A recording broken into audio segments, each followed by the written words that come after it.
Welcome, everyone, and thank you for joining us for the second of our 100% Cork Salon series focused on sustainability. Today's sustainability seminar is going to be all about forests and their contribution to the wine and spirits ecosystem. Everyone knows that the use of wood is an incredibly important element for both of the wine and spirits industries, but very few people actually think about the forests and the role that sustainability plays in helping to ensure that those forests can keep contributing to the industry for the next 50 to 100 years. Joining us today, we have four special guests that we would like to highlight, experts on the topic. We have Taylor Tibbles from the Oak Initiative, Caroline Gilby from Master of Wine, who will be speaking off of the global forestry system from the wine perspective, Patrick Spencer from the Cork Forest Conservation Alliance, Molly Shepherd from Spotted Wine, and joining us as host is Liza Zimmerman, who's been writing, educating, consulting on wine for more than 2 decades. She spent a decade at M. Shanken as editor of Market Watch, the trade sibling to Wine Spectator, wine enthusiast, and she is one of the probably most versed wine writers and magazine editors in business for the wine, the spirit, and the green industry. She currently writes for Forbes, Wine Searcher, and other major publications. And I'd like to throw it over to you, Liza. Thank you, Paul. Thanks to all our amazing speakers, and thanks to all of you media for joining us. I'm super excited about this discussion focused on the environment. So we're going to start off with Taylor Tibbles, who's the Senior Conservation Manager for the White Oak Initiative.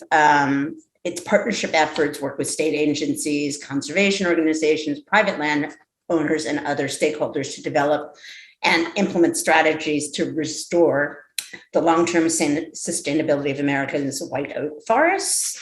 She joined the initiative in 2016. So take it away, Taylor. Thank you, Liza.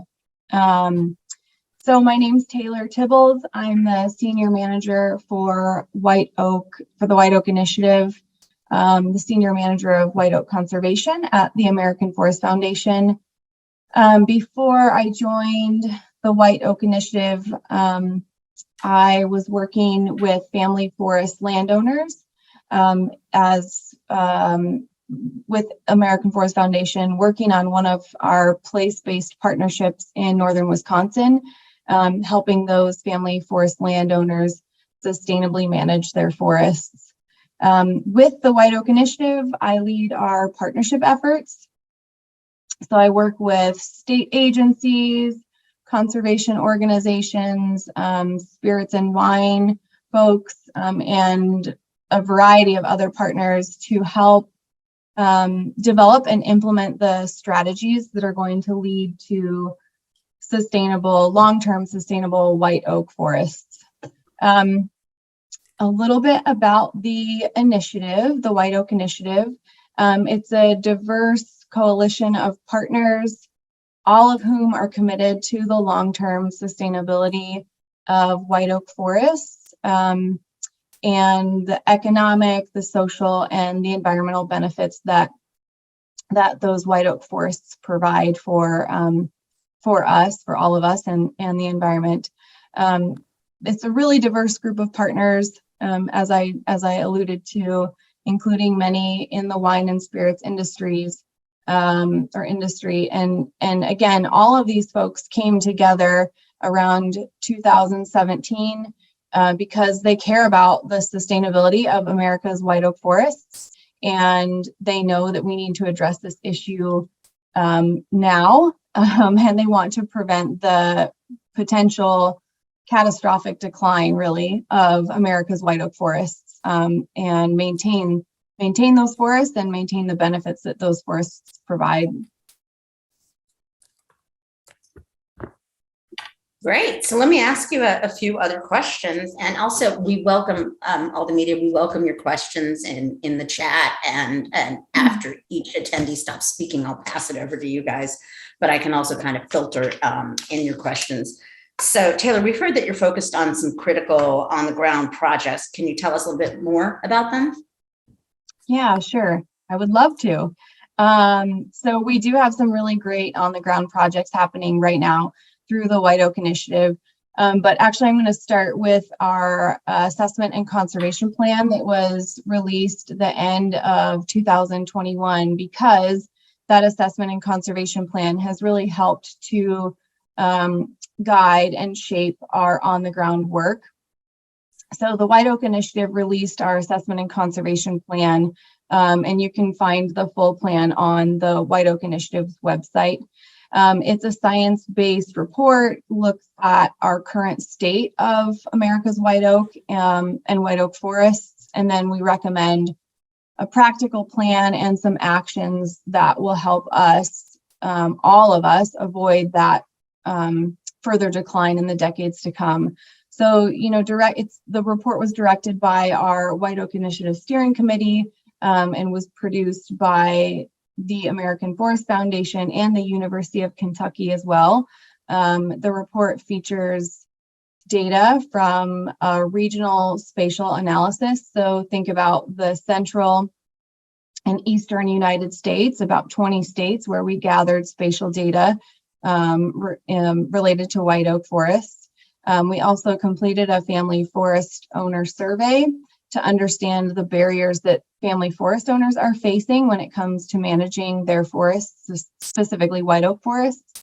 And then we also have our partners at the University of Kentucky also worked on the kind of what we call our top 10 management recommendations or management practices.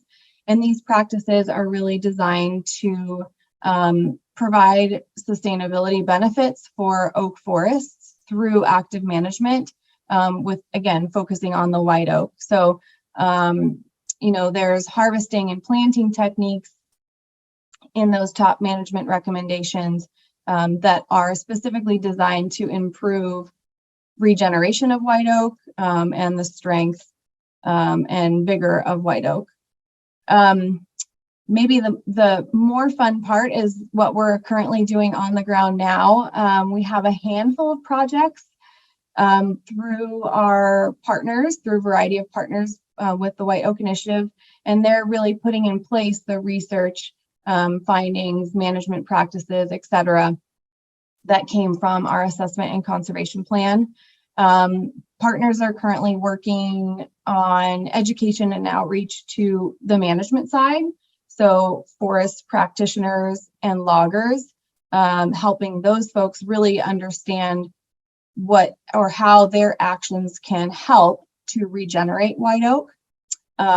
They're also completing demonstration sites for the forest industry. So for foresters and loggers to come see how do we actually complete this practice on the land. Those demonstrates are often open to landowners as well. So landowners can see the before, the in between, and the after of what their property is going to look like during management activities. And then we have some partners that are working directly with landowners, so providing education opportunities, outreach, so that landowners can really understand, because again, family forest landowners own a huge part of our white oak forests across the central and eastern US.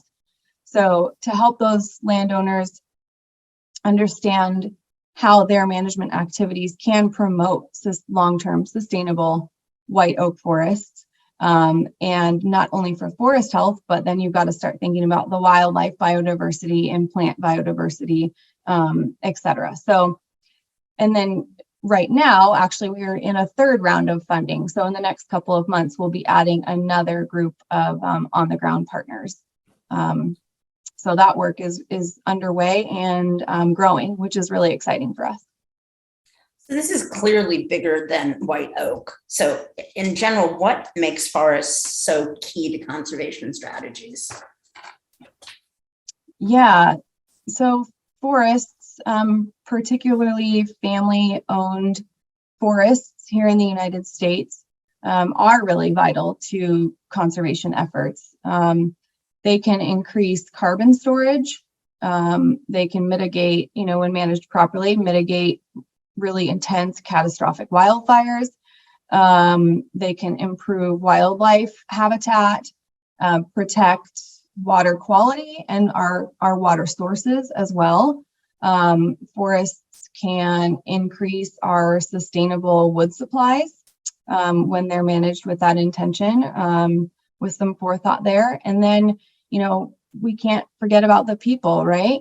So forests can really also help to support rural economies and the industries there in the rural United States. So yeah, forests, particularly family-owned forests, are absolutely a key player in the broader conservation strategy. American white oak forests, Quercus alba, I don't think I mentioned the name yet, but Quercus alba or American white oak forests in particular are really essential to the American wine and spirits industry, particularly bourbon, the bourbon industry. So by definition, bourbon has to be aged in a newly charred oak container or barrel.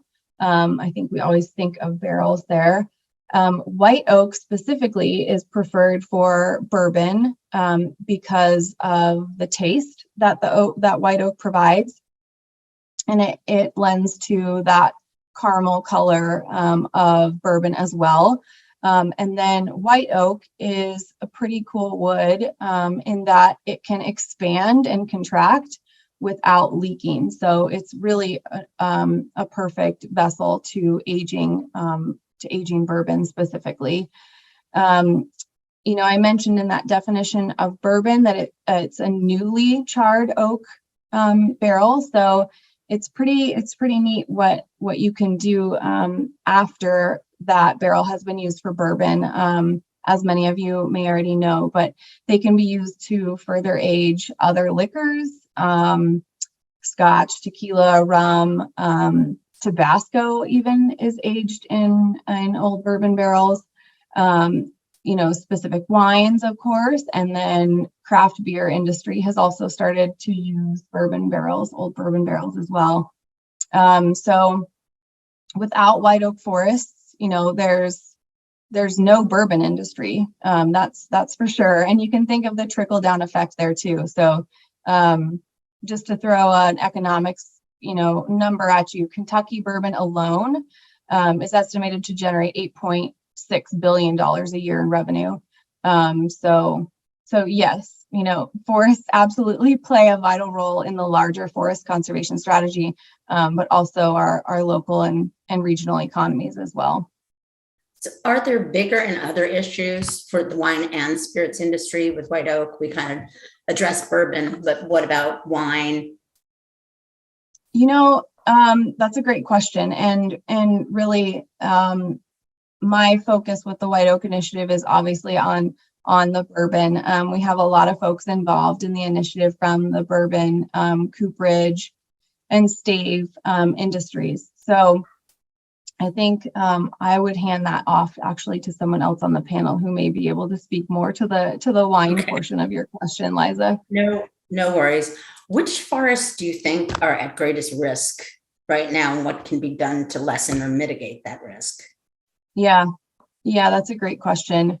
Related to the work that I'm doing, American white oak is foundational tree species, for the economic and environmental reasons that I've already mentioned. But white oak occupies about 104 million acres of public and private owned forests across the eastern and central U.S.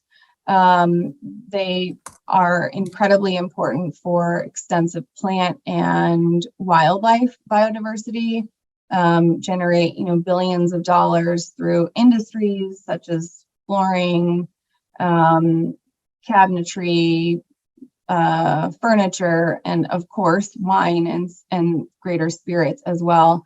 So without intervention today, the American white oak population is going to face a significant decline, a real decline in the next 10 to 15 years, with even more extreme declines in the next decades to come after that.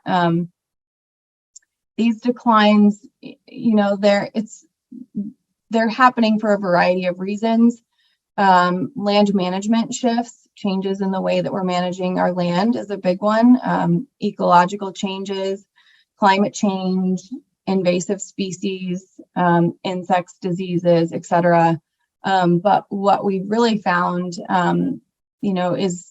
is behind that, or comes from those shifts, is that older white oak just are not being replaced at a rate that's going to help us, sustain that white oak population in 10, 15 years. So when we did our spatial analysis, we found that about 75% of all the acres that we surveyed in the central and eastern US, 75% of those acres are mature white oak forests. And then diving in a little bit more, 60% of those mature acres have no seedlings present. No seedlings present.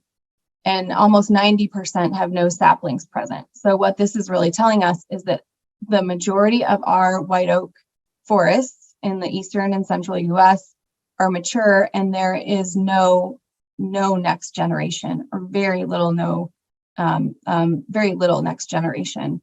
So we don't have a problem now, but we really need to start thinking about the next few decades and the implications to the environment, to the economy, etc.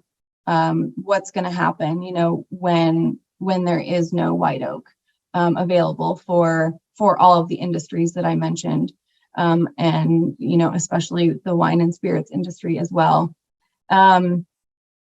So the positive here, it's not all doom and gloom, right? There's a positive that we can restore. We can restore America's white oak forests to a point of long-term sustainability. But in order to do that, we really need to come together. As maybe cliche as that sounds, we need cross-boundary work. We all need to help out on this issue. We really need collaboration from the industry, all of the industries I've mentioned, especially the wine and spirits industry, resource professionals. We've got to get everyone on board behind the top 10 management recommendations, how to properly manage white oak forests with that regeneration in mind. Policymakers are going to be key. They often dictate a lot of the funding that's available to do the work on the ground. Landowners, speaking of work on the ground, we've got to get landowners on board and fully meet them where they are and help them understand the issues that we're dealing with when it comes to oak forests. So we need a lot of, go ahead, please. I'm sorry, finish what you're saying, and then I just had another question. Yeah, just kind of wrapping up, but we need a lot of collaboration, and we need, the White Oak Initiative started in 2017, so we've got about 5 years under our belt, and the best time to start this activity or this action is today. So yeah, it's doable. We just need to all get together and move forward and use the recommended actions and strategies that were put forth in the White Oak Initiative's assessment and conservation plan. So Paul has raised a question. Can you address the 5-alarm fire issue with oak in a little more detail? So Paul, are you just saying the urgency behind it, really? Is that what you're? Yeah, and I think that you did address that in terms of bringing together policymakers, the industry, both the wine and spirits, and sort of seeing what happens. But are there any problems with this not doing this right? I think that you have one shot to really put together forest management and seedling plan over the next few years. Are there many chances to get this wrong? Yeah, I mean, of course, there's always a chance that we miss the bar. But I think, one of the benefits of our steering committee is I think, 20 agencies, organizations, land managers, et cetera. So we know that there's obviously interest from a huge variety of folks out there. Really, they should be called stakeholders because they are. Their industry depends upon white oak. So, yes, of course, it's possible that we miss the bar, but I really truly feel that with this many diverse folks with diverse knowledge, bringing this variety of partners to the table, everyone is working together, and we've got, I don't see us missing the bar, I guess. We've got research institutes, we've got the wine and spirits industries, we have the folks that, partners that work on the ground with the landowners, so we have all kind of levels involved in the initiative so far, that I really think that what we've put together and our actions moving forward, I really think that we're going to make some big changes and meet the initiative's 10-year goals and then 50-year vision as well. Just to touch a bit on the policy piece, that is something that stakeholders and partners have identified as a real priority. So the White Oak Caucus was just launched in Congress, the U.S. Congress. So we've got those folks on board, flagging that issue at a national level. And the U.S. Farm Bill is going to be up for renewal in the next year. So we're working there as well. And the Farm Bill can really help flag the issue, bring it to the surface with Congress, obviously at a national level. And then the Farm Bill also really helps with that funding piece for landowners as well. So nothing will change unless we get managers on board, landowners on board to actually do the work and make changes on the ground. So I am really confident in the group of folks that we have involved in the White Oak Initiative, and other folks who are raising their hands saying, we're just hearing about this, we want to get involved also. So I do really think we'll be successful. Thank you so much, Taylor. And in that, I see there are no questions from the media and the audience at this moment. We'll have some more time for questions at the end. We're going to pass on to our second speaker, Carolyn Gilby. Carolyn's a UK-based master of wine speaker and a judge with a special focus on Eastern European wines. I was lucky enough to go on a trip with her to Moldova a couple of years ago, and it was fantastic. She started her career as a buyer for Bass PLC, buying for wine shops and pubs. She also has consulted with Allied Domecq, World Duty Free, Alpha Retail, among others, and currently works as a consultant for Lidl. Her first book, The Wines of Bulgaria, Romania, and Moldova, won the Prix de Liovde in 2020. She contributes to reference books such as the Oxford Companion to Wine, Sotheby's Wine Encyclopedia, and Decanter, Einigers, Harper's, goodness. She writes for lots of people and judges, and heads up the Eastern European judging for Decanter in London. So I will pass it over to you, Carolyn. Okay, thank you. So I come to this talk from a perspective partly of being really interested in wine, but I also have a background and a keen interest in botany. So I bring the two together. And that's where my interest in forests kind of comes from in both directions, because fine wine really isn't possible without barrels, and effectively that means oak barrels. And I'm particularly going to talk about European oak, French oak being the leading source of oak barrels for the American market. For instance, France, last numbers I could get were just over 650,000 barrels a year produced in France from European oak species. And the USA takes approximately 1/3 of that. So over 200,000 barrels a year, which means that American wineries really should have a very strong interest in the sustainability of the sources where they get their barrels from. Now, I'm really pleased to hear about the White Oak Initiative, but really, guys, you needed to start about 100 years ago. Because the thing is that, unlike cork oak, to make a barrel, you have to kill the tree. You have to chop it down.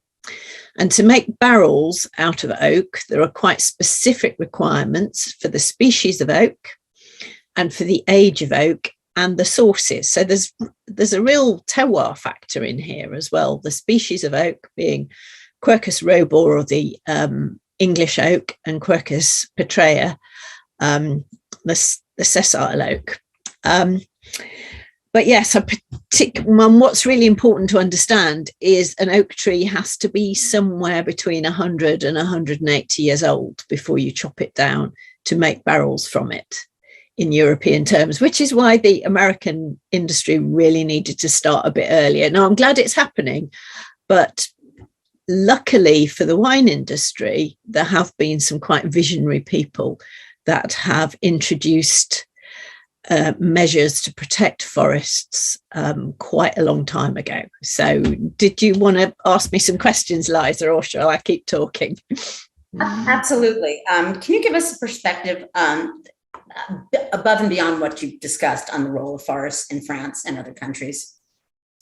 Yeah, so obviously we'll look at France particularly because it's such a huge grower of oak trees and producer of barrels for around the world. I also have a particular interest in the forests of Hungary, which you'll see in my picture behind me, which is the Zemplen forests that I was lucky enough to visit recently. So 31% of France is forested. Proportionally, it's the fourth most forested country in the European Union, and 2/3 of it are government owned. But it goes back to the 17th century when, oak forests have always been a really important resource for building ships, particularly for buildings themselves, floors, furniture, transporting liquids, aging liquids, hence the role in wine. But there was a really visionary person in France called Colbert who actually started to protect forests as early as 1670 and encouraged planting of trees, particularly in the Tronchet forest, which is really important for high quality oak. Whereas if you compare that to the British, where we just chop down our trees, we don't have anything like the forest cover that the French do, because forest management is long term. You've got to think ahead about, 5 generations time from managing the forest now to who's actually going to harvest that forest in 120, 130 years.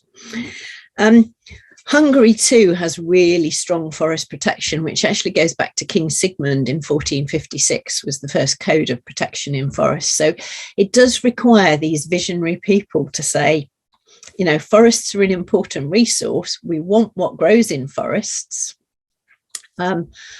And we have to think ahead about protecting forests. So there's a question there about contemporary visionaries, and I would also highlight Hungary. Also, what is the most forested country in the EU? You said France is the fourth. That begs that question. I think, in terms of proportion, I think it's, if I remember correctly, it's Slovenia, which is about 71% forested, but Slovenia is a very small country, so the total area of forests is much bigger in France. But yeah, there are significant forests in Croatia, in Slavonia particularly. Hungary has some very significant forests. So so in terms of contemporary sort of forest management, those 3 forests that I've just mentioned do have in place very strict forest management policies and procedures. So for instance, Hungary has every bit of forest, whether it's state owned, which is about 70% of the forest, or whether it's privately owned. There is a 10-year cycle of forest management. Every tree has to be, felling any tree has to be applied for. There is a process in place about replacement of forests. There are rules about, so in Hungary, you can only harvest trees in the winter when the sap is not rising. The ground has to be solid, So to reduce erosion and damage to the ecosystem, so it either has to be frozen or dry, so that vehicles and in some cases horses can go in and extract the trees. There is no clear felling, again, to reduce damage to the whole ecosystem. And certainly in Hungary and Slavonia in Croatia, it's natural regeneration rather than trees planted in little plastic covers and so on. So there's a really interesting progression in terms of, beech to protect the young oaks, and then hornbeam because you need forest to grow dense, and therefore so you have long straight trunks, which are also really important for barrels and for other uses. Carolyn, can you speak to how forests are managed differently country to country, and what effect those management practices have on the bottom line kind of oak they produce?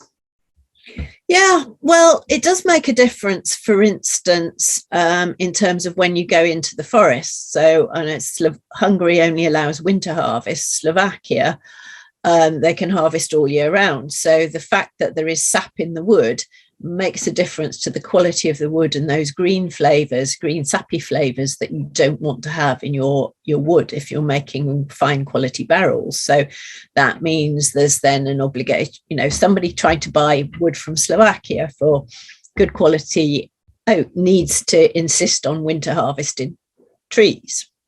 So those sorts of things really make a difference to the quality.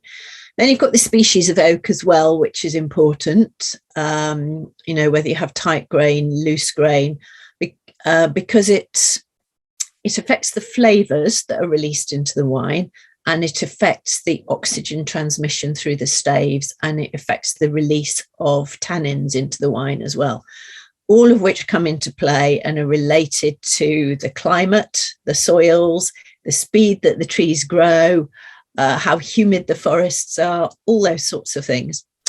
And one thing that I haven't mentioned, which I think is a really interesting statistic, is oak trees support at least 2,300 species of insects, fungi, related plant species. So, that tells you how important it is that we maintain these oak ecosystems, because a lot depends on it.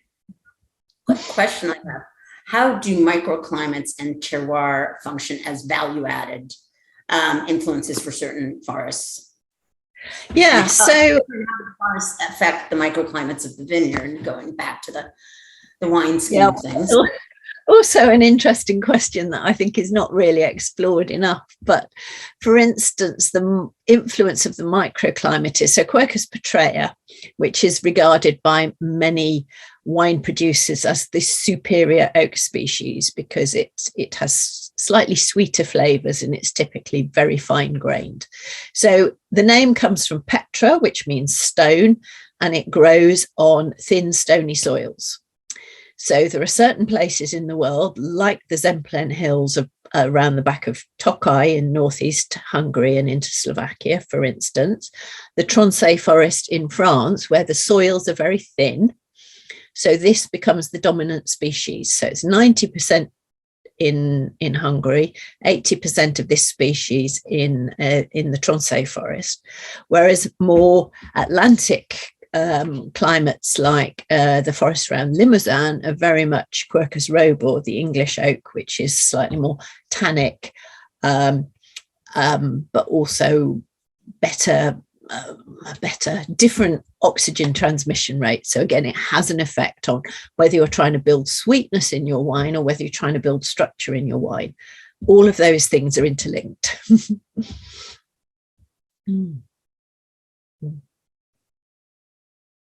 Me, I mute myself. What's the role that natural landscapes like forests have played in creating the old world as we know it?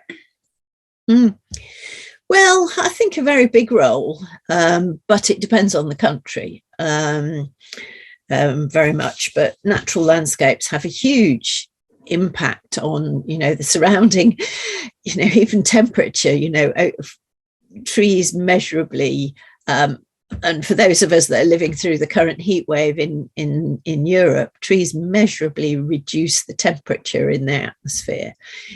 So the landscape, the wildlife, the recreational opportunities for populations are also really important in keeping forests. And it's something we in the UK have done so badly, really. We destroyed our forests when the visionary French decided to plant their forests and keep that important ecosystem. Yeah. We have a question from Deborah Parker Wong. I think you can see, she said, I see oak for wine barrels being sourced from many different places. Which are considered the emerging regions for sourcing the oak used for wine barrels? Yes, again, that's a good question, because people are exploring beyond the standard, French oak or American oak. Hungarian oak, it's a much smaller country, so they produce about 30,000 barrels in Hungary, but very, very high quality oak, particularly if it comes, and very sustainable oak as well. So there are wineries in America that are using Hungarian oak because it provides some of the qualities of the best French oak, but more affordably.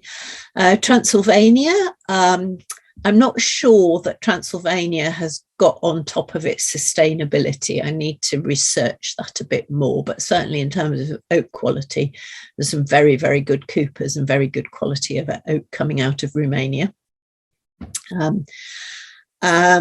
And then there's obviously quite an interest, or there has been an interest, in Caucasian oak, Russian oak, but the Ukraine factor has come into play. So I think a lot of, those sources of oak are not on the table at the moment anymore. And then bits and pieces, very good quality barrels coming out of Austria, for instance. But again, a very small niche supplier of oak. Carolyn, what can producers do to use oak more efficiently? Yes, well, I think that's the key thing, is that we want, producers think about every little detail of exactly how the leaves are placed in the vineyard, but I really want producers to think about how they're using their oak, making sure that they buy it from sustainable, traceable sources. So they're looking for PEFC or Forestry Stewardship Council traceability and sustainability guarantees, checking that they're buying from sustainably managed forests, because the good coopers will enable them to do that. And also thinking about things like using their barrels, longer, more efficiently, maybe adding staves or good quality, staves into their barrels, rather than throwing away their barrels after 2 years and buying new barrels, all those sorts of things. And thinking about the global trend, I'm not sure it's settled in the US yet, but certainly globally, even among fine wines, people are looking for less overt oak character. So moving to 500 litre or 600 litre barrels rather than 225. So proportionately less oak for the volume of wine. But also, no, I'm not saying stop using barrels, because most of our globally famous wines need oak, but just thinking about how to use the oak that you're going to use as effectively and sustainably as possible, I think, is the key message. Carolyn, was there anything else you wanted to touch on, or for our media attendees, does anybody else have another question for Carolyn? You're welcome to unmute yourself. And if not, I'm going to thank you for all the great insight, and we will hop on to our next speaker, who is Patrick Spencer. He's the founder and executive director of the nonprofit organization, the Cork Forest Alliance. The mission is to preserve and protect the Mediterranean cork forests and their inhabitants. He has a BS in environmental science from Central Connecticut State University, and I will allow him to introduce himself. Thanks for being here. Oh, thank you very much, Liza. Thank you for inviting me, and also thank you for all the great speakers who've come before me. The Cork Forest Conservation Alliance is essentially an NGO working in two fronts. One is to preserve and protect the Mediterranean cork forests, And then also we have a large mission, which is education regarding cork to both consumers and to the wine industry. It's interesting, after having been in this role for almost 15 years, it never ceases to amaze me how little is known about cork and cork oak, not only in the wine industry, but in the world at large. And so it's always a happy challenge to speak to people about cork, because we joke within our organization that 90% of what the world knows about cork is wrong, and the other 10% is slightly wrong. And so it's a fun thing for us. But one of the things that we are actively involved in the cork forest, and obviously this was curtailed during the pandemic, is the reforestation projects. We work in a number of different countries. There are 7 countries where cork oak is indigenous.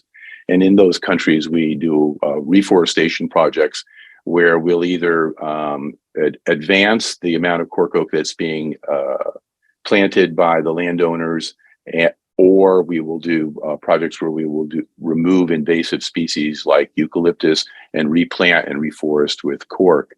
One of the things that Taylor mentioned was about family-owned forests. One of the interesting statistics about the cork forest is, in the 7 million acres of those cork forests, 90% of them are owned by individual family farmers, and that's a really high rate in any kind of forestry world.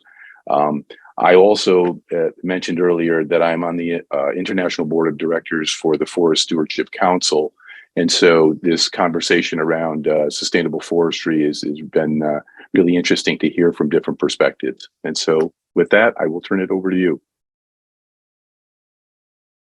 So Patrick, I know you weren't always the cork hero that you are today. Can you talk a little bit about your journey that led you to found the Cork Forest Conservation Alliance? Yeah, I took a position at a winery in Oregon, Willamette Valley Vineyards, where I was the sustainability coordinator. And at the time, we were using, at that time, we were using 100% natural cork. And we were working with both the Forest Stewardship Council and the Rainforest Alliance to advance the amount of forests in Portugal that would be FSC certified to provide us with enough cork for the amount of wine that we were making. And at that time, both the FSC and one of our cork suppliers had invited me to travel to Portugal to visit the harvest and to also meet with landowners and stakeholders to encourage them to become FSC certified. And it was one of those pivotal moments in my life, or in a human's life, where you find something that speaks to you so strongly. And I often say that I didn't choose the forest, the forest chose me.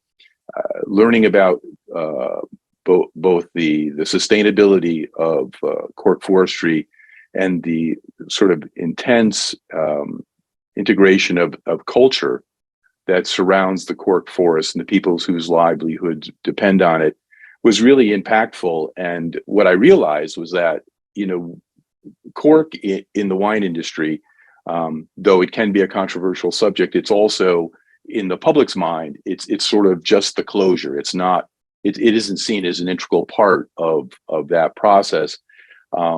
And it is both to the wine industry, but also for the people of Portugal and the other cork regions. That is their culture. It's their livelihood. It's part of the internal DNA. And that story wasn't being told. And we thought, or I thought when we came back, that somehow telling that story and helping to educate the public would be important, but also to establish within our organization a conservational aspect of it so that we could make sure that those forests would be regenerated. So, Patrick, we have a question. Can you address the carbon sequestration powers of cork forests and the importance of cork as a closure to the value of the forest?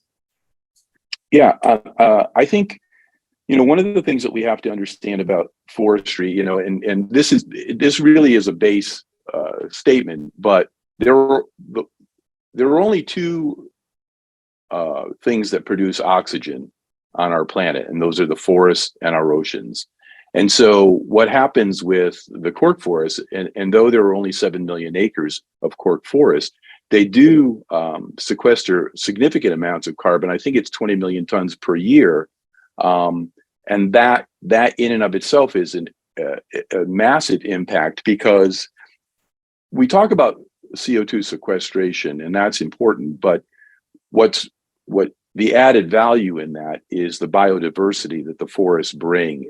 It isn't, the cork forests aren't monoculture. It isn't just cork oak stands. There are other oak trees. There's pine, there's eucalyptus. There are hundreds of species of different plants that make up the biodiversity of that ecosystem. And so that's really, really important. And I think there's just been a study that came out that looked at the life cycle analysis of cork, and each individual natural cork closure sequesters, I believe it's 306 or 309 grams of CO2, and a sparkling wine closure, because it's larger and has more cork in it, has something like 560 grams of CO2 that it sequesters. And if you multiply those grams times the total output of cork, I believe there's about somewhere between 12 and 13 billion corks that are produced each year. That's a significant amount of CO2 sequestration that can be utilized and capitalized by the wine industry. When you're looking at carbon offsets and the impact that carbon plays in the production of wine. Question: what's the biggest misconception about cork and cork forest that you've heard thus far? Well, I don't know that question can be answered by one. I did hear one time, many times, that people will come up to me after I've given a presentation, or they watch my TED talk, and they'll say, I was buying screw cap wines because I thought I was saving the cork forest. So I think probably the biggest myth is that cork trees are cut down for production. And that's obviously not true. Cork is the most sustainable and environmentally friendly forestry on the planet. The trees, by national law, cannot be cut down. A living tree cannot be cut down in any of the 7 countries where cork is produced, unless the tree is diseased, and that tree can be removed from the forest so that it doesn't infect other trees. So I think I would say that that the concept of there's a shortage of cork, and that the trees are cut down, and this myth that sort of has been created that what's happening in the Amazonian rainforest is the same thing is happening in the cork forest, is absolutely unfounded. It's pretty funny about screw caps saving the cork forest. But Yeah. Can you tell us a little bit about the practices of the triple bottom line that you've been promoting, and why wineries should be interested in them? Yeah, I think the triple bottom line is really important. I mean, it's people, profits, and planet, and every single study that's ever been done that has shown that when companies introduce the triple bottom line into their philosophy, into their business model, it works. It doesn't fail. I think, I spoke most recently at a winemakers conference in Napa called Napa Thrives.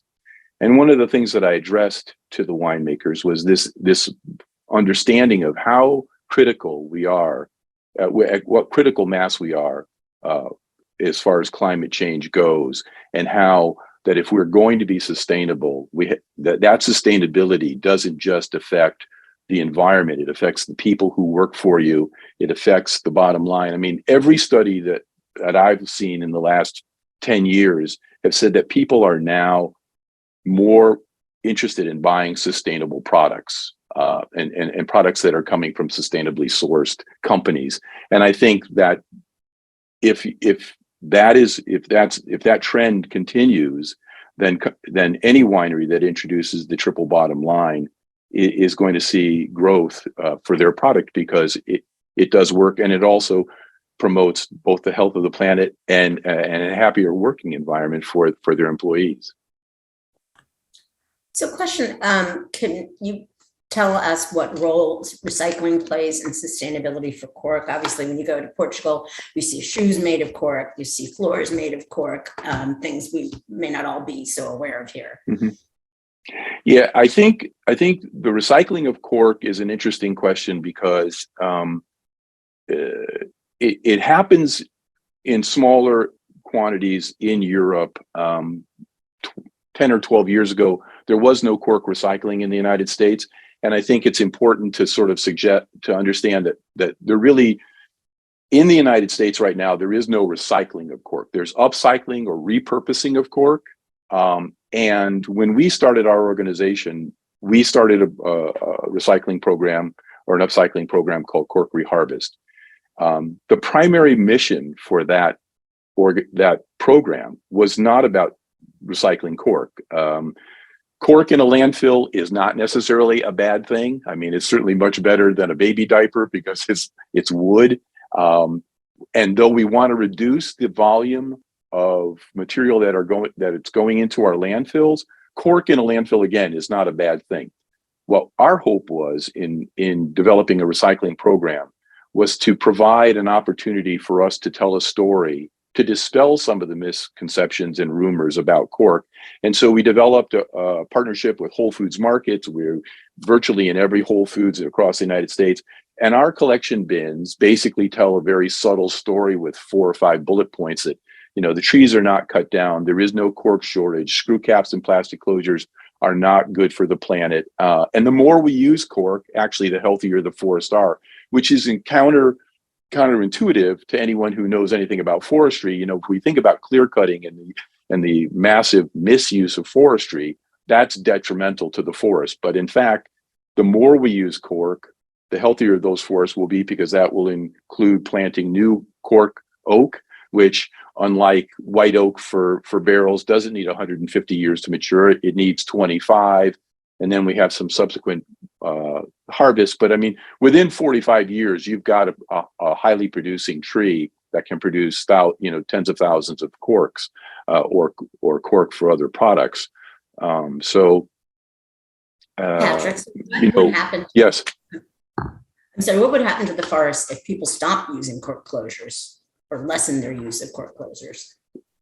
Well, I think if we speak strictly on an environmental perspective, the cork oak forests are the last firewall against desertification in the Mediterranean basin. I mean, literally, if cork oak was not being produced, the biosphere would change. The biodiversity of those forests would change dramatically, and desertification would happen. I mean, cork oak exists in a climate that's really inhospitable to trees and other wildlife. I mean, it's dry. There's a low water table. The risk for forest fires is absolutely massive. And if you look at the cork forest in Morocco and Tunisia and Algeria, where production has literally stopped, and there's a lot of interaction with local people who are living in the forest and sort of misusing the forest. You can literally walk to the edge of the cork forest right now in Tunisia,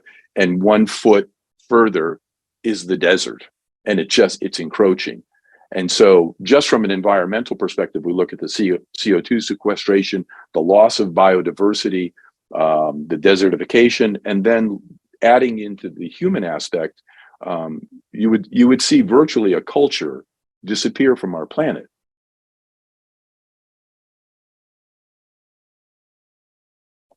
Does anyone have any questions for Patrick? Any of the media, anything he said? Or Patrick, do you have any last things you want to touch on before we hop on over to Molly?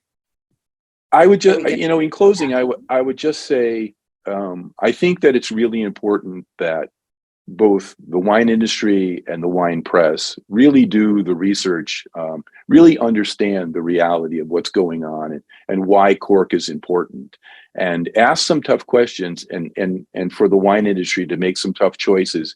Sustainability does not stop in the vineyard. It must be brought all the way through to packaging. And clearly there is no sustainable closure other than cork. I mean, that would be my message. Thank you. Thank you so much, Patrick. So glad you could join us. So next up and last up, because we are aware your time is valuable, is Molly Shepard. She's the educational winemaker and sustainability manager at Spotswood in St. Helena. She's Aussie. She studied molecular genetics at the University of Melbourne.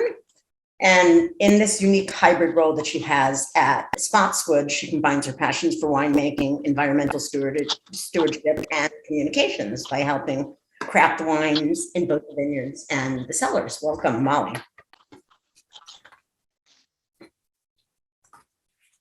Molly, are you with us? I know you were having some issues. Hi, thank you. Can you hear me okay? Yeah. Mm-hmm. Yes, I'm with you. Can you hear me okay? Great. I'm so sorry. We're having some construction outside, so my Wi-Fi and our hardwire connection cut out when we were early, but I'm on my phone and we're here and we're good. So thank you for having me. It's such a pleasure. We are, and I am representing Spotswood Winery, so as the winery partner of this salon, and it's a real pleasure to hear everybody speak because we are a customer of both Cork and Oak. So we're very passionate about our support and I suppose amplification of both of those industries. You can't see me? No? Can you hear me though? Okay, there you are. Can you see me and hear me? I'm sorry. I thought it was an image of you because you were sitting so still. Forgive me. Oh, I'm here. You can see- It's me. Okay. Okay, I'm so sorry. Normally normally my connection would be a little bit better, but hopefully you can hear me okay. So it's a real treat to hear Patrick speak as well, because I am on the board of directors of Napa Green and Napa Thrives, so helped organize that symposium, bringing together winemakers, vineyard managers, and sort of trying to elevate and amplify climate action in Napa Valley. So I could speak about these topics forever. I suppose from a Spotswood Winery perspective, I am our sustainability manager as well as one of our winemakers. And a few things that we focus on, and a lot of them have already been touched on by the other panelists, but the things that we focus on from a environmental initiative perspective is, many things. We're organic and a biodynamic farming practices. So we're an estate winery and vineyard, so we farm organically and biodynamically. We are also members of IWCA, which is International Wineries for Climate Action. So we are, and I am, in charge of tracking all of our GHG emissions every year and making a commitment to be reducing those to a place of net zero to balance with our sequestration in the vineyard by 2050, if not a little bit sooner than that, is the goal. And further than that, we are also a B Corporation. So speaking to the triple bottom line is something that we're also very passionate about. So B Corporation is a very important part of what we do at Spotswood as well. And basically just continuing to try to build more biodiversity in our soil and our vineyard, but also sort of play more of an advocacy piece, because we're very small. So we're 37 acres of vineyard in St. Helena, Napa Valley. So we're a small player as far as volume and I suppose size of farm, but we try to be quite active in this climate action space as far as advocacy work, requesting more from vendors. You know, as a customer, we have a really important position as far as buying power is concerned, and we're definitely very committed to speaking openly to other vintners and colleagues and co-workers of ours about the choices that they make from a purchasing perspective. Everybody's spoken to it really beautifully as far as supporting Cork. We're very pro Cork. Supporting the only sustainable closure option is really important to us, and also being very cognizant as to which forests and coopers we try to support and make sure that what we're purchasing is always coming from the most sustainable source. Can you tell us a bit about the regenerative farming practices you're using and why they're important to wineries in general? Yeah, absolutely. Well, regenerative farming is important from an agricultural perspective, as a whole, but what I will say is regenerative is a nice new. It's a kind of a buzzword at the moment, but we're happy about it. It's better than sustainability. Sustainability for us is a little bit of a pet peeve word, just because sustaining what we've currently got is not an option for us. We need to be starting to farm and practice in regenerative and renewable ways as far as regenerating the damage that has already been done, drawing down carbon dioxide, from the atmosphere. As we've already talked about, plants and oceans are the only two things that can really help us do that, and then sequester and store carbon that is not atmospheric. So from a regenerative farming practices perspective, from a vineyard management, it's obviously no pesticides. So it's organic as far as inputs are concerned, no synthetic inputs whatsoever. But it's then really more about building diversity, introducing birds, using biological controls versus sprays. So using beneficial bugs, predation bugs, to manage pests.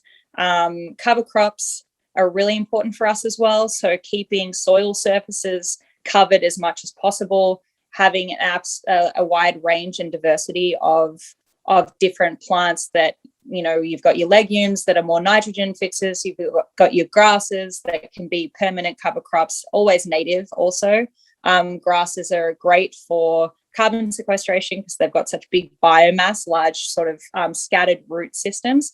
And then pollinators are really important too. So planting as many, wildflowers as we possibly can, getting as many butterflies and bees, and just making it as diverse as possible from a biodiversity perspective, as well as really trying to build microbial health in the soil is really important to us as well.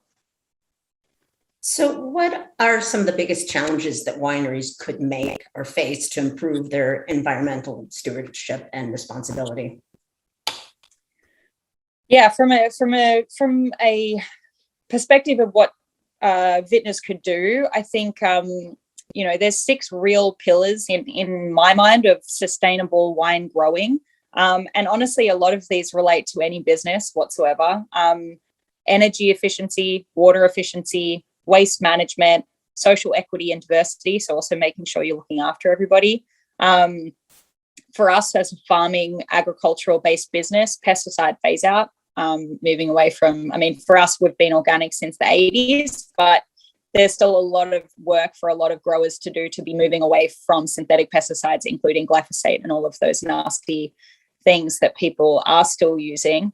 And final one being that regenerative practice. So being organic for us is not enough just because you put no synthetic inputs on the vineyard or on your crops in general, whether you're farming wheat or anything, it doesn't really matter. The more regenerative you can be as far as reducing tillage, looking after topsoil, and just trying to conserve our land and use agriculture. I think a lot of agriculture is getting a bad rap, right? There's a lot of people that are going vegan. They don't want to touch meat. They want to, be really cognizant of what they're supporting. And I think it's important to remember that we can use agriculture as a tool to regenerate. We can use agriculture as a way to be productively and proactively increasing biodiversity, sequestering carbon, and rehabilitating soil health. We just need to be farming in a way that actually does those things rather than continually depleting. So I think wineries have a lot of opportunity. We've, from a winery perspective specifically, I think we're in a very special place of privilege as a wine industry to be an agriculturally based business, but have a cross section with people who can make really important decisions. So we are a luxury product as well. There's very few agriculturally based luxury products that are truly affected by climate change and are at risk by, at the hands of climate change, and have an opportunity to communicate with their customers about what's happening in our farms, where we're farming globally, and what they can do as far as supporting, and making smart purchasing choices. So I've answered there's so many things that that wineries can do, but, you know, sticking to those 6 pillars and then working to educate their consumers who are in a position to be able to drive change by the purchases that they make, not just in the wine world, but, you know, across. Thank you so much, Molly. Does anyone have questions for Molly at Spotswood? Or barring that, Molly, was there anything else you wanted to briefly touch on before I open up the forum to questions for everyone and we head towards wrapping up? Okay, No, great. I don't think so. Okay. Does anybody have questions for the other panelists? Questions, thoughts, things you'd like them to address? If not, I'm going to thank you all for being here, and thanks to our amazing panelists.